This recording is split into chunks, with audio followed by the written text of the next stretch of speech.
When we set out to do anti-racist and anti-bias work, a common question is, how do I make time for it in my classroom? I'm Brett from Heinemann. Today on the podcast, we're listening to an excerpt from the audiobook Start Here, Start Now, a guide to anti-bias and anti-racist work in your school community. Author Liz Kleinrock dedicates Chapter 2 of her book to making time for anti-racist and anti-bias work, which she refers to as ABAR work. As Liz explains, the answer is more within reach than many of us might think if we're new to this work. Here is Liz Kleinrock reading from Chapter 2 of her book, Start Here, Start Now. Chapter 2. How can I make time for ABAR work?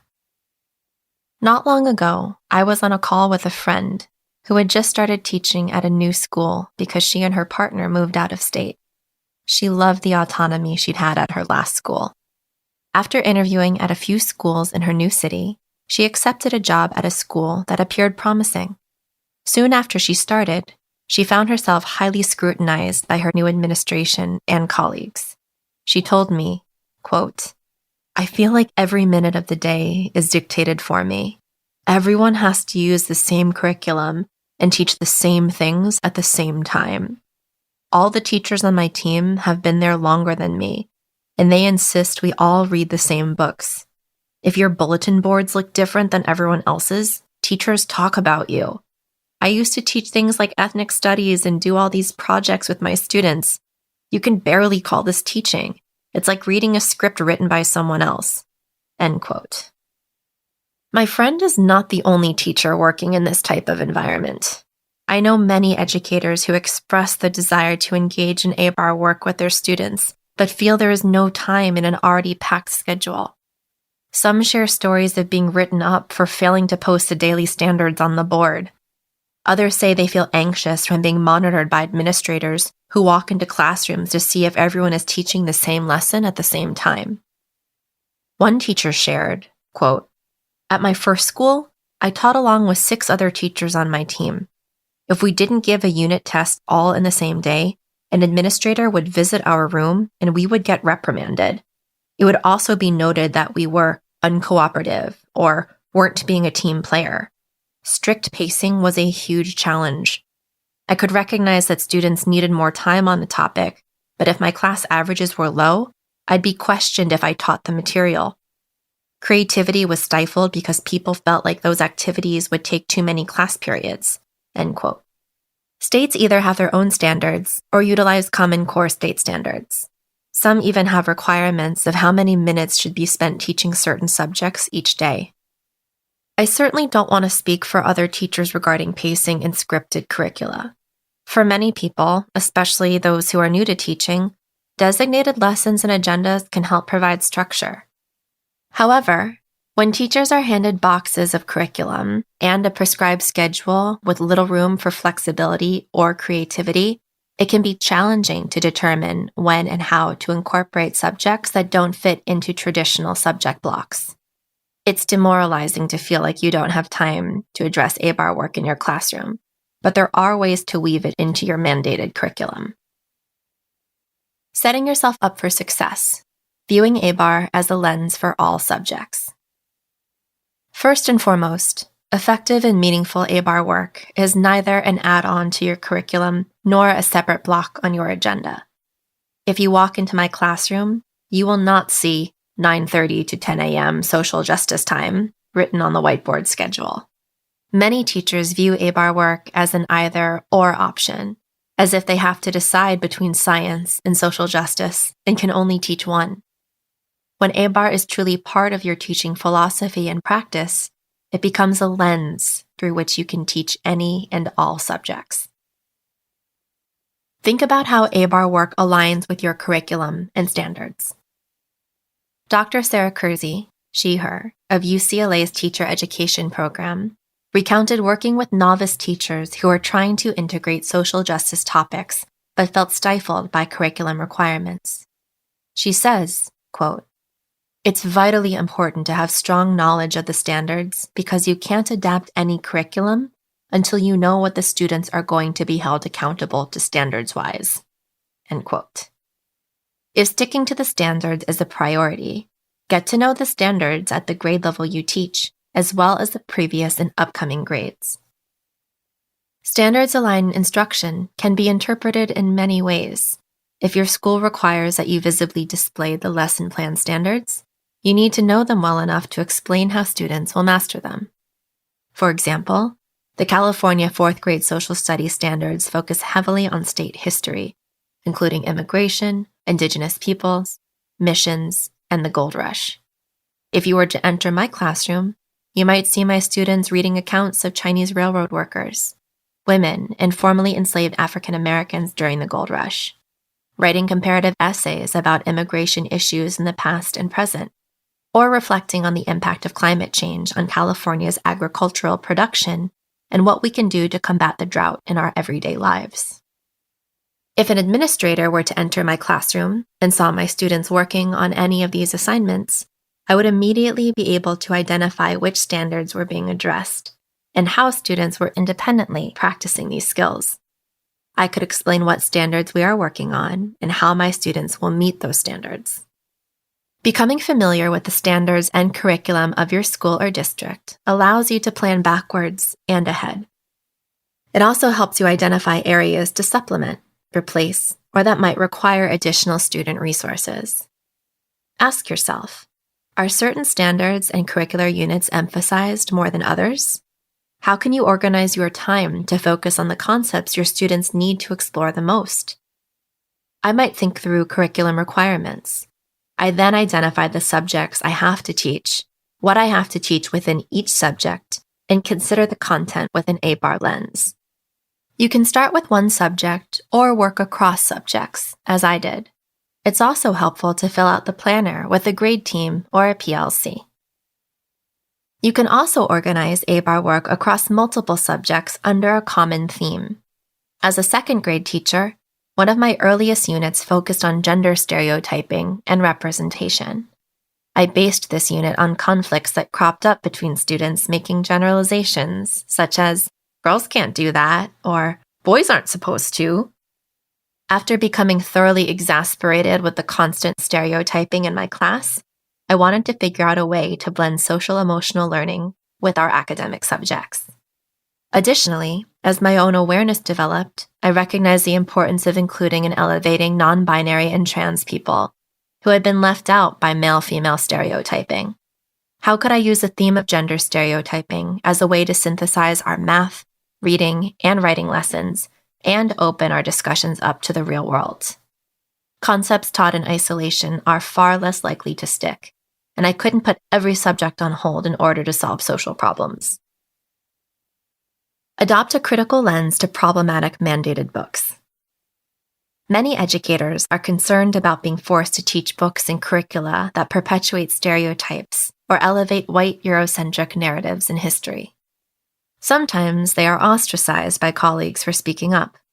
In these situations, teachers can refocus their lessons by adopting a critical lens, or by juxtaposing the required text or lesson with another.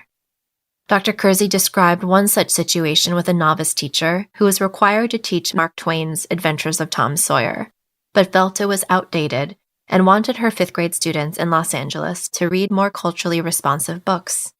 She said, quote, "First, we had a conversation about the spaces where she feels like she could push against that text, even if she couldn't throw it out completely. So one of the things that I asked her was, if you can't throw it out altogether, how can you make it quick and over? I suggested that she get the excerpt that she has to read on an audiobook and have her kids just listen to the text, but then pair the book with something more relevant and figure out how to do some comprehension work related to the problems involved in the text. Another direction to go in was to have her students critically examine the themes in the book, not just understanding the who, what, where, and when, but dig into the problematic notions of gender and race." End quote.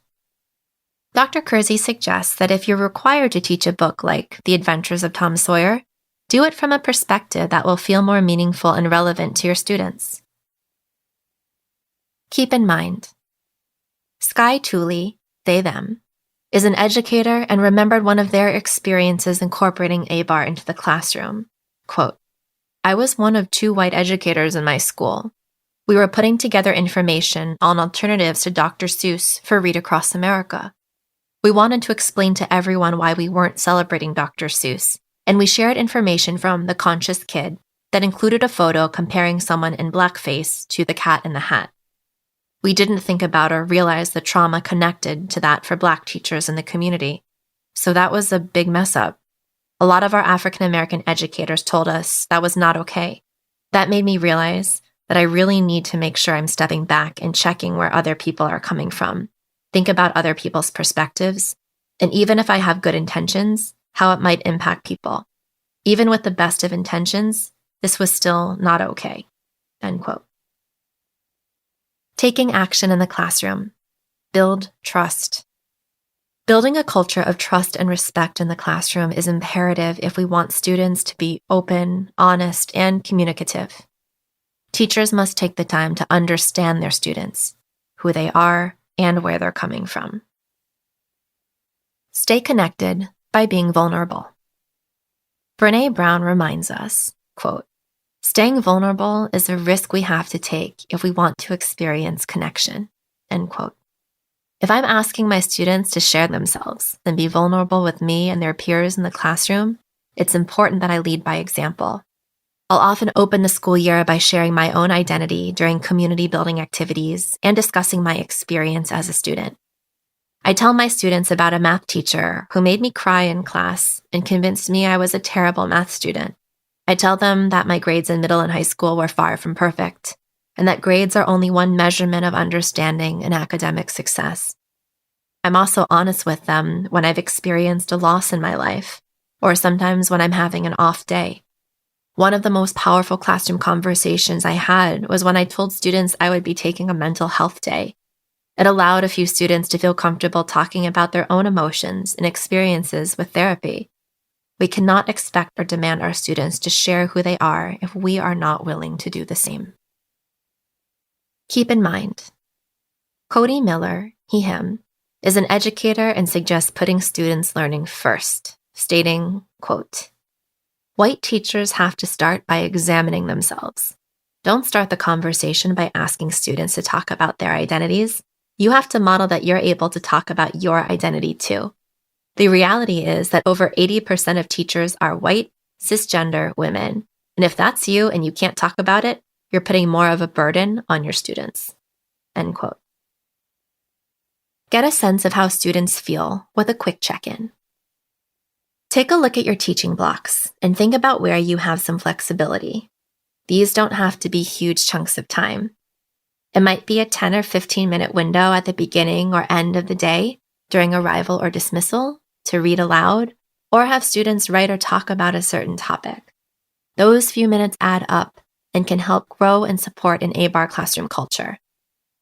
On days when we had early dismissal, unit tests, or standardized assessments, I often looked at my week's to-do list and worried about fitting in everything we had to cover.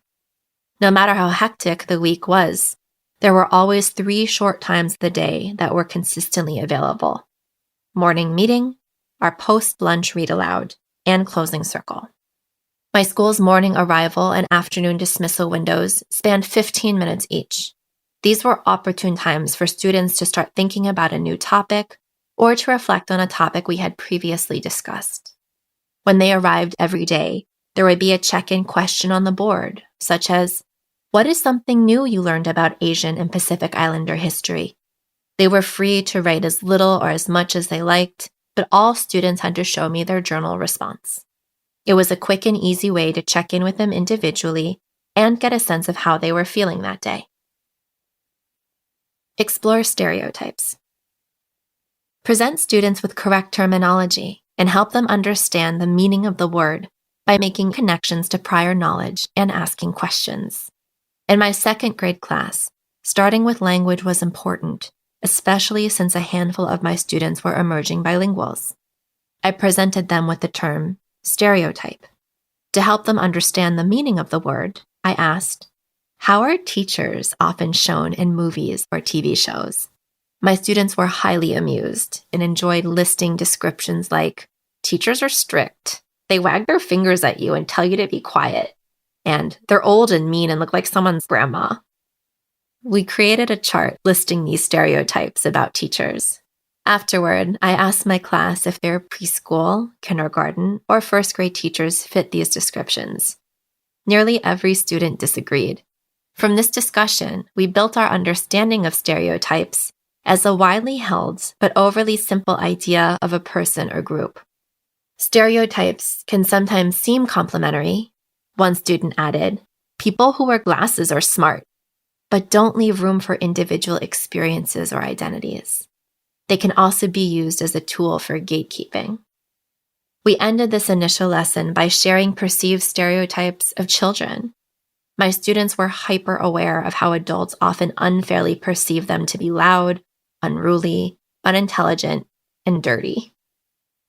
Since Halloween was approaching and my students were swapping ideas about their favorite costumes and characters, this felt like an opportune moment to apply our understanding of stereotypes to a real-world situation.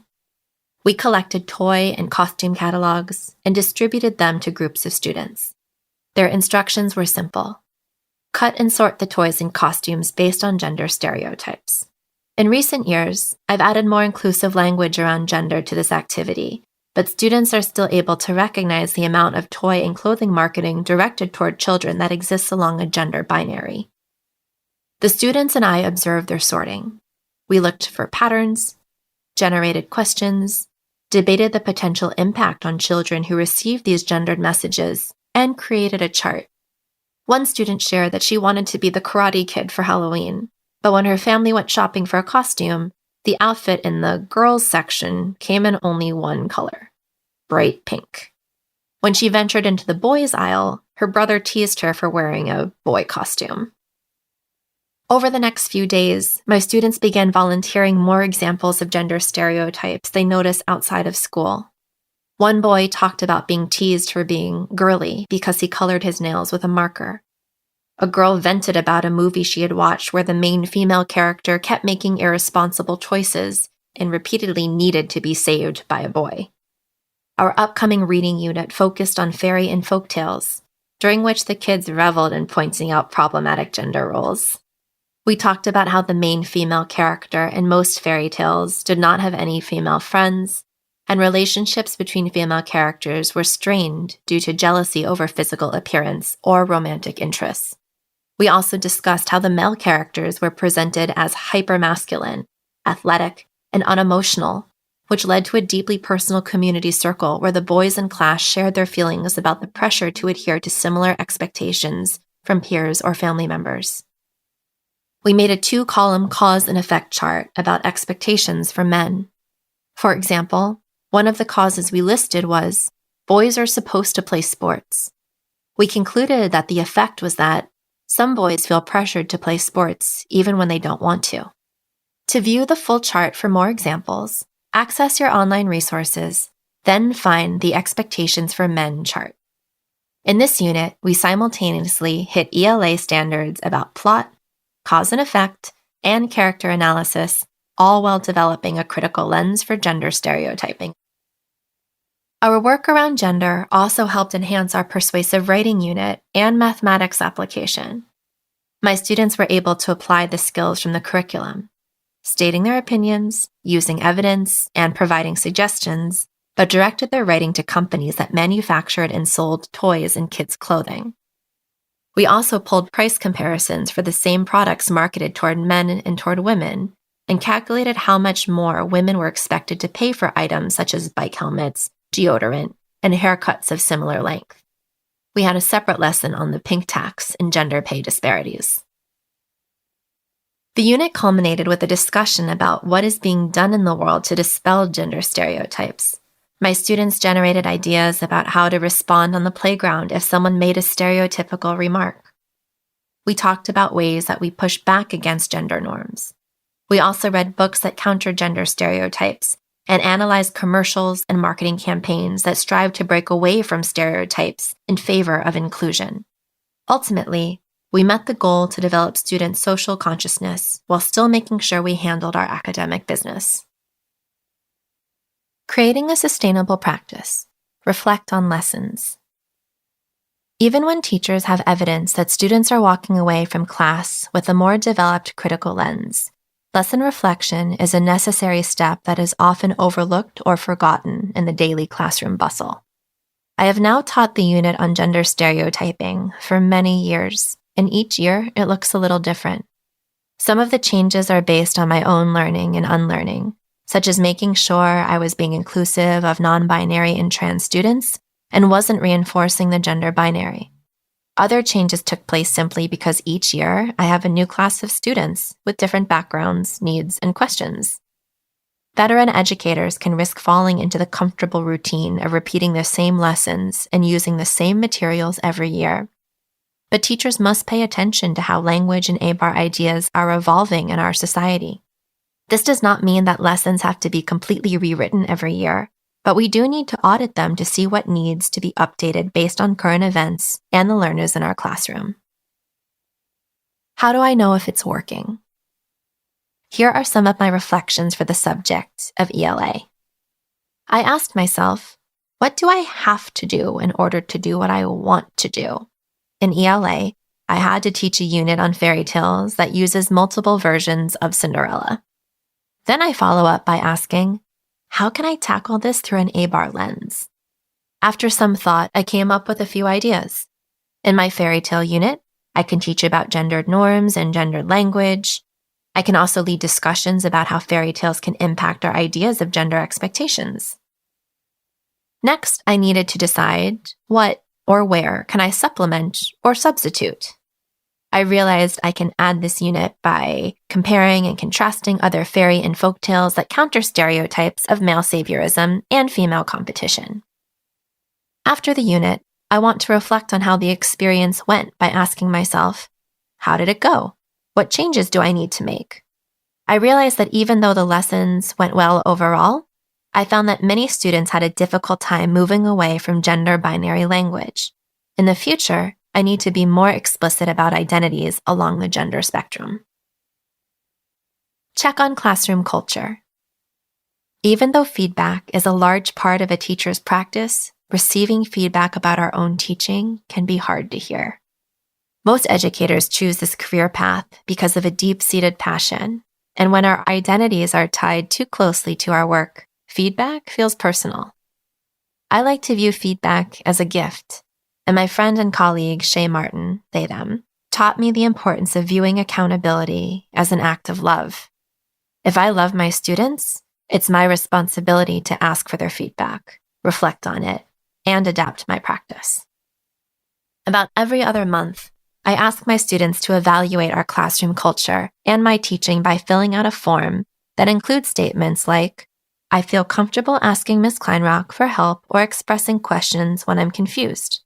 I ask them to mark one of the following choices: strongly disagree, disagree, neutral, agree, or strongly agree. The form also includes open-ended questions such as, what parts of English class are you enjoying? What is going well?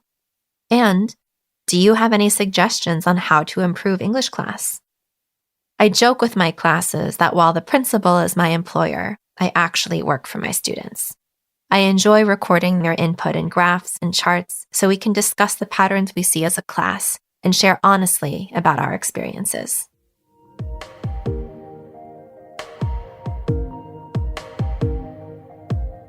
Don't reinvent the wheel. ABAR practices are new initiatives for many teachers and schools, but there are resources out there from organizations and educators who have written about and shared their practices. For example, educators Tricia Ibarvia, she, her, Lorena Heinemann, she, her, Dr. Kimberly Parker, she, her, and Julia Torres, she, her, built #DisruptText to, quote, challenge the traditional canon in order to create a more inclusive, representative, and equitable language arts curriculum, end quote.